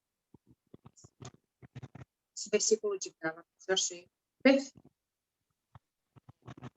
E tão assim de Deus as coisas, e as coisas são tão naturais, que a senhora completou com a sua fala. Às vezes dá vontade de ir com o voador, eu digo, essa é Dona Lívia. Essa é Dona Lívia. Mas isso aqui, mas a senhora sabe de estar usando? Entendeu? Sabe o que está fazendo? Não que justifique 100%. Pode me chamar de sensível, a chorona, não importa. Hoje eu tenho um entendimento que, graças a Deus, o Espírito Santo, eu com muito joelho, muita oração, muita busca, de não olhar essas coisas, de olhar a exortação. E acho que a senhora sabe por quê. Eu não olho, pelo menos eu busco. Eu posso sentir no momento, mas eu vou buscar olhar a exortação. Na verdade, eu sempre fui muito orgulhosa, mas desde o começo, quando eu assumi um compromisso com Jesus, mesmo sem o Espírito Santo, eu peguei esse compromisso de querer não perder ele de vista. Então, mesmo sem o Espírito Santo, eu ouvia, eu podia até não gostar, fazer uma cara feia, porque eu sou completamente transparente, mas eu ia para o joelho, para buscar absorver o que era de Deus naquilo que não fosse jogar fora. E, graças a Deus, sempre deu certo, sempre funcionou, Deus sempre ouviu minhas orações e a coisa aconteceu. Mas eu acredito que, como diz nessa palavra aqui, a gente tem que ter meios para falar com as pessoas. Tem verdades que elas podem nos conduzir à vida ou à morte, como a própria palavra fala. Então, assim, a gente precisa, sim, falar. Eu tenho esse entendimento. Quando eu escolho não falar, não é porque eu quero ir contra a palavra de Deus, ou porque eu olhei naquele momento que eu não posso estar falando determinadas coisas, porque eu olho primeiro para mim, isso para mim é fundamental, para eu não me perder, sabe? Meu primeiro compromisso é com a minha alma, é com a minha salvação. Então, primeiro eu olho para mim, se eu tenho condição de falar aquilo para aquela pessoa. E se eu ver que não, eu não falo. E o dia que eu tento falar e que eu vejo que está árido ali o terreno, eu não falo mais.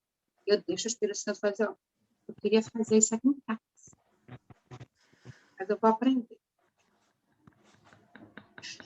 Então, por falar para o outro aquilo que ele não quer ouvir, requer da gente a sabedoria. E os frutos do Espírito Santo, sim, que a gente precisa usar, exercitar. Isso é muito sério. A gente pode, às vezes, deixar de salvar para condenar. Ou resgatar, sim. Então, a gente tem que, de fato, ir para o joelho. Pedir ao Espírito Santo a direção. E ele vai dar o momento e a oportunidade, como já me deu, e como teve outros momentos que não me deu. Que eu realmente não precisei falar. Outra pessoa foi lá e falou. Outra pessoa foi lá e falou, ainda fez, ó, venha ver. Só é Deus respondendo. Isso aí não cabia, não. Fala. Porque eu já vi que ali não ia. Porque mesmo outra pessoa falando, não, entendeu? A pessoa não teve uma boa reação. Isso é isso aí. Deus viu a situação, foi lá e mandou. Então, é buscar. Para a gente fazer o que está mandando a gente fazer, a gente tem que buscar primeiro nele. A gente viu, primeiro, a misericórdia pela nossa alma, para que a gente não se fica naquilo, não suja os nossos olhos. Depois, buscar aqui a direção para a gente ter um momento, a situação, a oportunidade, e falar ou não falar. Graças a Deus está dando certo. Em nome de Jesus. Fechou. Dona Cida, antes que a senhora durma também, Dona Cida.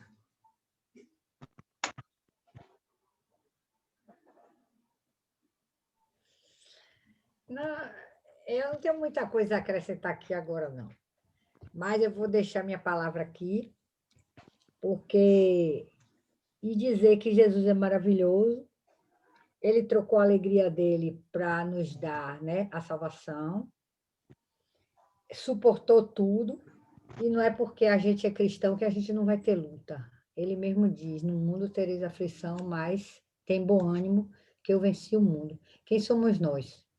Nada, né, diante dele. Então, fica aí esse aprendizado para mim.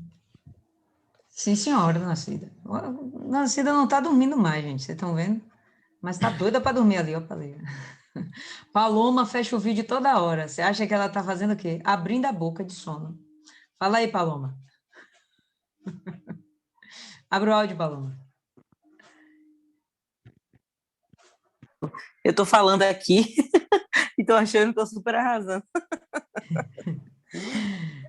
Em relação ao capítulo, né, como eu já tinha falado antes, né, o que mais me deixa claro, e eu digo assim, como a senhora deixou ser de conhecimento de todos, eu não tinha esse tempo para poder ler a Bíblia, né? Isso era realmente uma verdade. E, assim, foi bom eu ter iniciado esse estudo minucioso com Hebreus, porque eu vi como um estudo muito completo.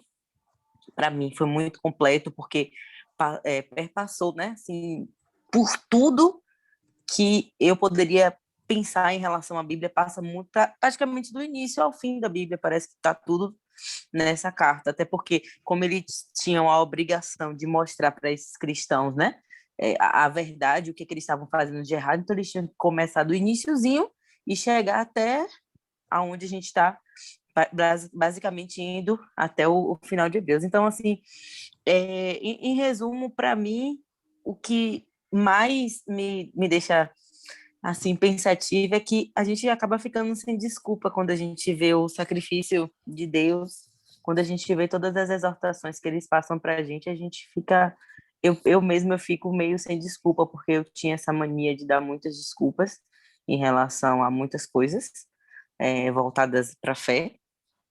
Eu digo principalmente em relação a almas. Eu sempre fui preguiçosa quanto a isso, né? Sendo muito sincera. E eu tinha muito medo, muito medo de falar com as pessoas. Muito medo.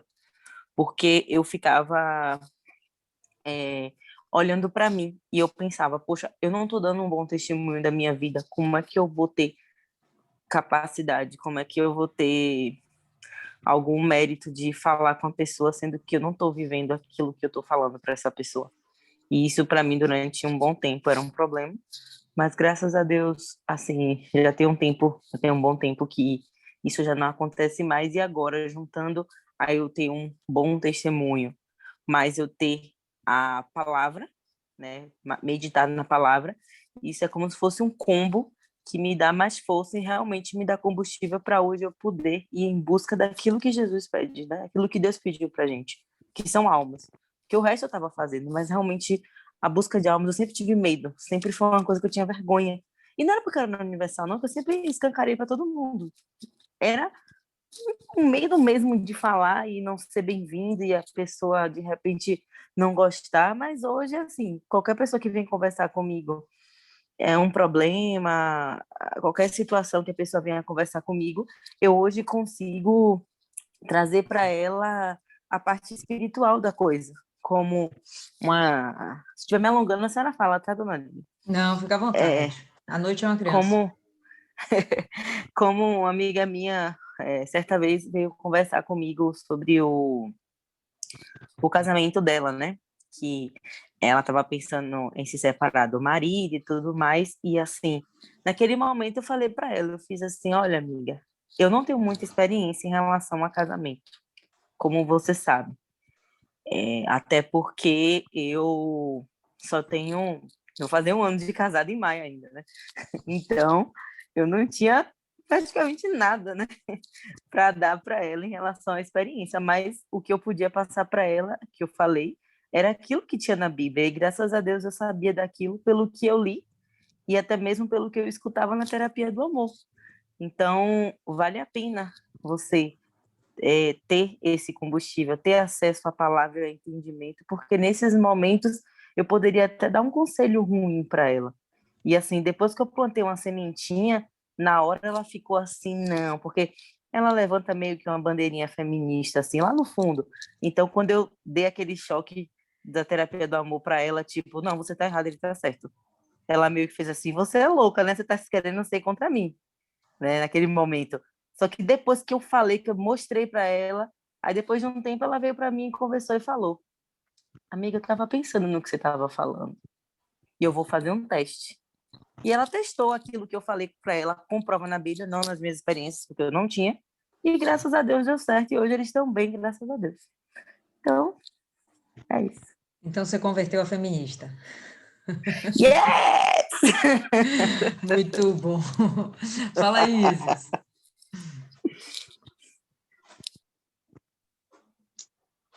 Eu não construí um texto, não me aprofundei na reflexão desse capítulo, porque ele me parece extremamente forte. E me vem muito à mente o case do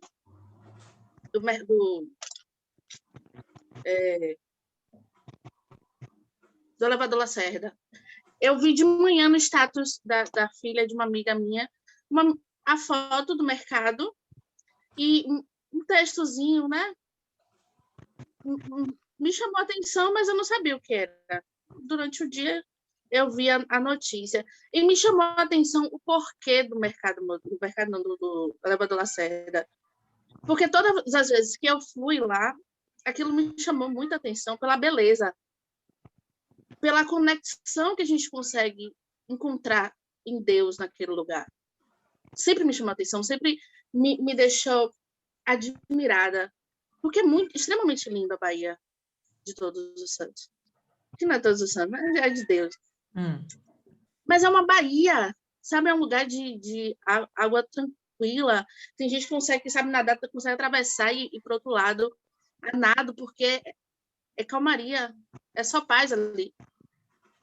E muito lindo, tanto de dia quanto de noite. De noite você consegue ver as luzes da ilha, e é muito lindo. E me chamou por que ali? Porque diante de toda aquela maravilha de Deus, da criação de Deus. E aí eu me peguei pensando o porquê daquele lugar e o motivo dele ter se matado. E aí eu me pego na reflexão de que qual o grau de desesperança, não digo nem desespero, mas de desesperança que aquela criatura, aquela alma devia estar. De você ver aquela maravilha de Deus e não ver ali esperança, não ver Deus naquele mundo, e não se sentir alegre com as maravilhas de Deus. Aí eu cheguei à conclusão que é aquele orgulho que mata, o orgulho que fere, que não te deixa ver nem se alegrar com as coisas de Deus. É viver só com os olhos no mundo, viver com os olhos no mundo e viver com os olhos no mundo. E viver com esses olhos no mundo não te deixa ver a alegria, as esperanças de Deus, porque é fé. Fé realmente é aquilo que a gente não consegue ver, mas a gente sente. A gente consegue perceber na criação de Deus. E a importância de Jesus nesse processo, a importância da gente apresentar para que Jesus se faça presente na vida daquela pessoa. Aquela pessoa não deve conhecer Jesus, não é possível. Porque quando você conhece Jesus, quando você percebe, quando você conhece a história dele, tudo que passar na sua vida é fichinha, pelo sofrimento que ele passou na cruz. E ele passou com paz. Eu não vejo Jesus desesperado. Eu não, aquele desespero em oração, que ele suou sangue, mas ali foi antes do processo. Parece até aquela ansiedade, né, mas ali ele Deus, mas durante todo o caminho, durante todo o processo, ele não me pareceu desesperado. E quando ele, enfim, respirou, foi de alívio, porque a missão dele tinha sido cumprida na vida. e a pessoa entregar a sua vida assim, sem ter tido um fim, sem saber qual a sua missão na Terra, ou deixar um legado, por simples desesperança, por não aceitar a vida, a sua condição e simplesmente se conformar. Acho que esse é o grande conformismo, de você se perceber apenas como criatura, com começo, uma vida, começo, meio e fim, crescer, multiplicar e morrer. E não querer para si ser filho de Deus, e ser herdeiro, e ter para si todas as maravilhas da herança de Deus. E isso me preocupa muito, enquanto evangelista.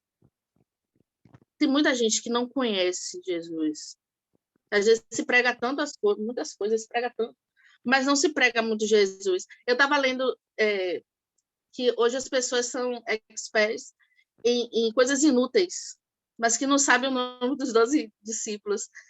E aí eu me peguei, escrevi, meu Deus, eu também não sei o nome de todos os 12 discípulos de cor. Até alguns que eu achei que eram, não era. Tinha um que eu achava que era, mas não era. Era outro. E a gente precisa buscar mais o conhecimento em Jesus, até para poder passar para o outro, apresentá-lo.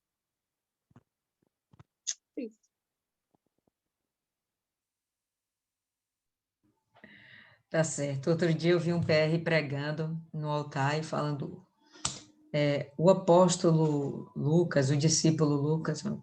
Lucas não era discípulo de Jesus, não, viu, gente? Vamos lá. E aí, Adriana?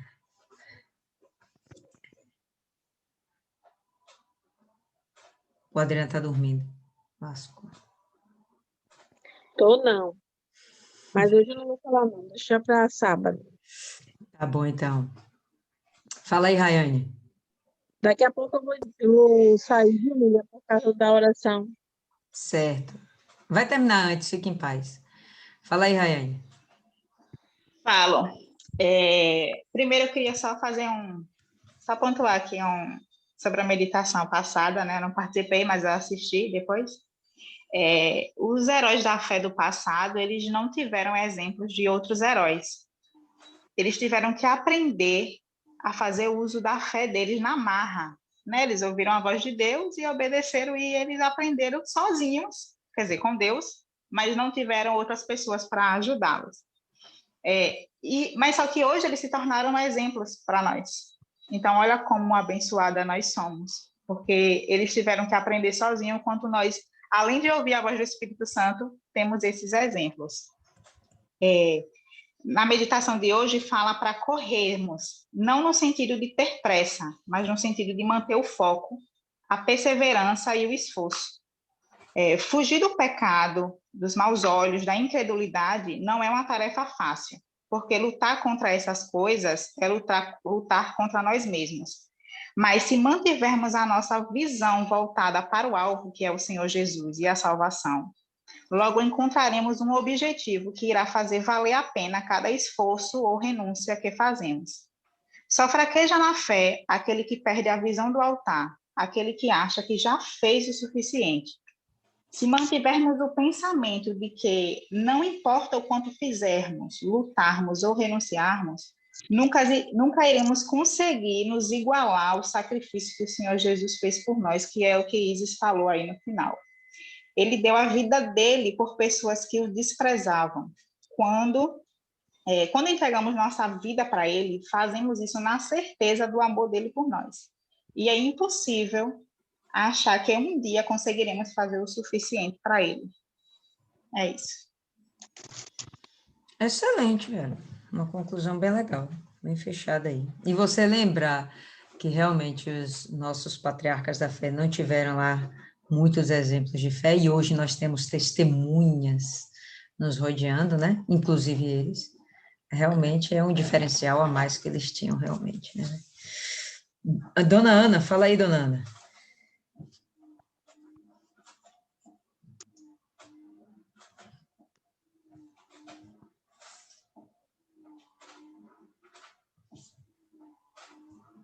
eu não vou falar hoje, porque acabaram o pessoal chegando aqui da roça e acabou me tirando do foco.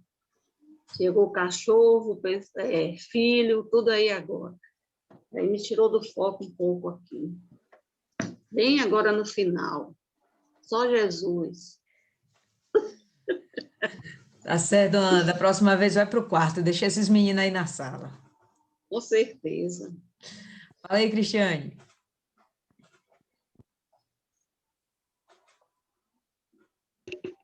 Dona Lília, eu não tenho muito o que acrescentar, não, até porque esse texto é completo, né? Esse livro. E a senhora também já fala aí, o pessoal. Eu tenho muito é que praticar. É o que eu tenho visto aqui cada dia, que eu tenho muito que praticar ainda, que aprender. E eu estou aprendendo muito com esse Hebreus aqui. Então, eu fico aqui só ouvindo, lendo e falando para mim mesmo. Poxa, eu tenho que praticar mais isso. Tenho que botar mais em prática. É isso. Arrebentou. Objetivo alcançado. Aí, Fala aí, Daiane.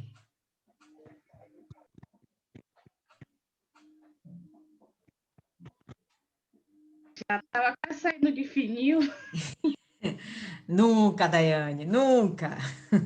Diga aí. Eu também não tenho muito o que falar, não, né? Porque a senhora já falou, todo mundo já falou. Sim, senhora, tá certo. Diga aí, Neide. Então, temos de olhar somente para Jesus. Ele deixou sua divindade, veio como homem, enfrentou a morte, firme no propósito de nos salvar.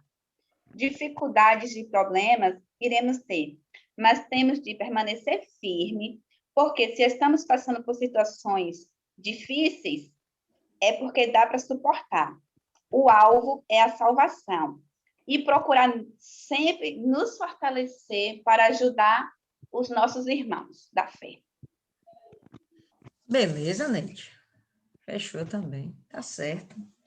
Neide encerrou aí com chave de ouro, Dona Cida abrindo a boca mais uma vez.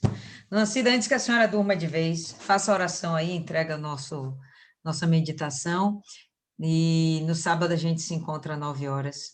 Aí, sábado, pessoal, tragam seus digníssimos para participar com a gente. Traz Wagner, Cristiane, para ficar com a gente também. está aqui do lado. Muito bem. Aí, sábado, bota ele para participar, mostra a cara dele. Eu Ele vai esqueci falar. hoje de mandar o link para Pronto. Marta. Deu mole, né? Dei mesmo. Sábado, semana. Maiana não falou nada hoje. Ela já tinha me dito previamente que ela estava com dor de barriga, mas não queria que ninguém soubesse. Aí ela fica... Não disse que estava com dor de barriga, não, viu? O Espírito Santo está vendo aí a senhora soltando suas pregadas. Ela Estou tinha me vendo dito... ela só pescando aí, ó. Ela tinha me dito que hoje ela ia ficar ali quietinha na dela. Então, pode fazer aí a oração, Dona Cida.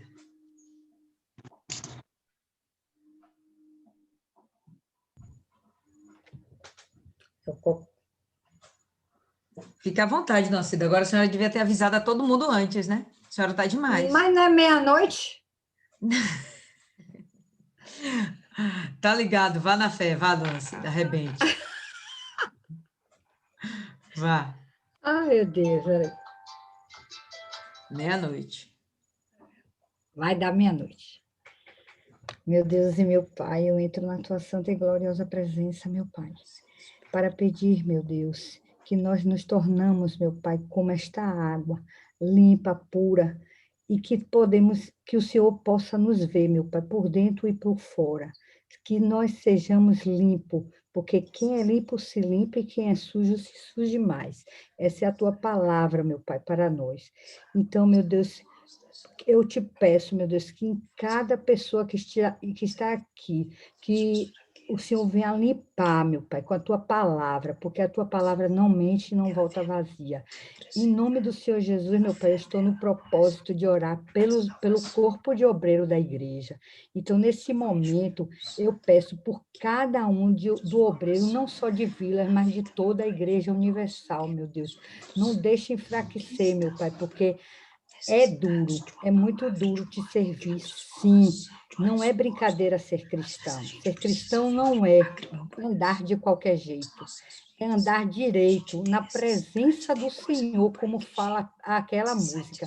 Então, meu Deus, eu te peço, meu Pai, em cada um de nós, que o Senhor contemple a tua palavra e que nos fortaleça, meu Pai, a cada dia esta palavra, dê discernimento cada dia mais a gente, que o teu Espírito possa habitar, meu Pai, em cada um de nós. Eu te peço, meu Deus, ilumina cada pessoa que está aqui, meu Deus, a nossa família, protegendo, meu Pai, do laço passareiro, dessa peste perniciosa que assola o mundo inteiro, meu Pai. Nos cobre, meu Pai. Salva, meu Pai, a nossa família, porque é propósito do Senhor. O Senhor diz, meu Pai, salvarei tu e a tua casa. É promessa do Senhor. E a tua palavra não volta atrás. E eu não temo sobre isso, meu Deus, porque o Senhor é fiel para cumprir esta palavra. Então, meu Pai, que o Senhor tenha esse propósito em cada uma de nossa família, Senhor. Eu entrego, meu Pai, essa meditação, porque o Senhor morreu e vive hoje para nos dar vida, e vida com abundância. Quem não tem essa vida aqui, meu Pai, no meio de nós, que o Senhor possa dar a ela vida e vida com abundância. Se tem algum propósito, meu Pai, que o Senhor não cumpriu ainda nas nossas vidas, meu Pai, que o Senhor venha cumprir, Senhor, porque Tu és fiel, meu Pai, Tu és fiel, e o Senhor é maravilhoso, glorioso, grandioso. Eu amo o Senhor, e cada uma de nós aqui nos tornamos esposa do Senhor, porque o Senhor é o nosso noivo. Então, meu Deus, a cada dia, meu Pai, nos contempla, meu Pai, com a tua benignidade. Tu és maravilhoso, Pai. Não canso de te agradecer. Gratidão, gratidão, gratidão sempre. Eu entrego nas tuas mãos, meu Pai, este dia que está nascendo e que seja mais maravilhoso do que o que passou. Em o nome do Pai, do Filho e do Deus que é Espírito e que é Santo, o Espírito Santo. Toma nossas vidas nas tuas mãos, Senhor. Obrigado por mais um dia, eu creio. Amém. E graças a Deus. Amém. Ok, meninas,